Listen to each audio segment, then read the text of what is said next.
Did you know, in Spider-Man Homecoming, there's a sign in Korean to the left of the restaurant that Peter and Aunt May eat at. If you zoom in, you can see very, very blurry at the bottom it says, Korean Church of Asgard, implying that the existence of Asgardians created new religions for everyday people in the MCU. Did you know, in Spider-Man Homecoming, MJ is seen reading a book in the background of this gym scene called The Human Bondage. The Human Bondage is the story of an orphan boy sent to live with his aunt and uncle.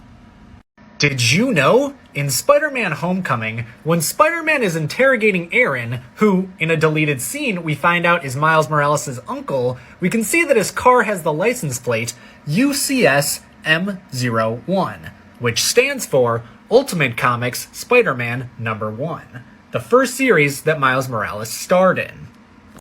Did you know, in Spider-Man Homecoming, Peter is able to answer a physics question regarding a pendulum swing without paying much attention? Mass cancels out, so it's just gravity times sine. Right.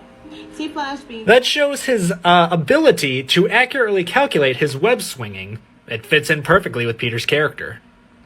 Did you know, in Spider-Man Homecoming, MJ can be seen reading the book Invitation to a Beheading. You can see her reading it in the background right there. The book tells the story of a man sentenced to death waiting in his cell, accompanied only by a spider. Did you know, in Spider-Man Far From Home, towards the end of the film, there is a car flipped upside down next to Spider-Man and MJ with the license plate TASM 143, which stands for The Amazing Spider-Man issue 143, which Spider-Man goes to Paris and gets his first kiss with MJ, just like the film. Did you know, in Spider-Man Far From Home, the license plate on the Audi driven by Nick Fury reads MTU 83779. There it is right there.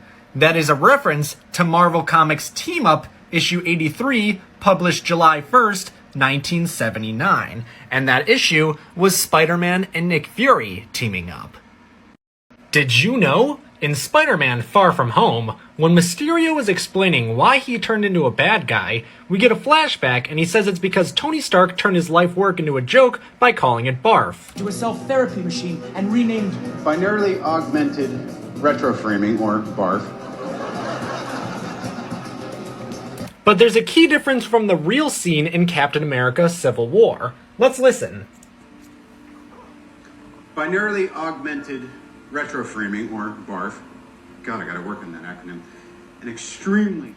You can hear that the audience is silent. No one's laughing, showing that Mysterio remembers this moment as a lot more embarrassing than it actually was.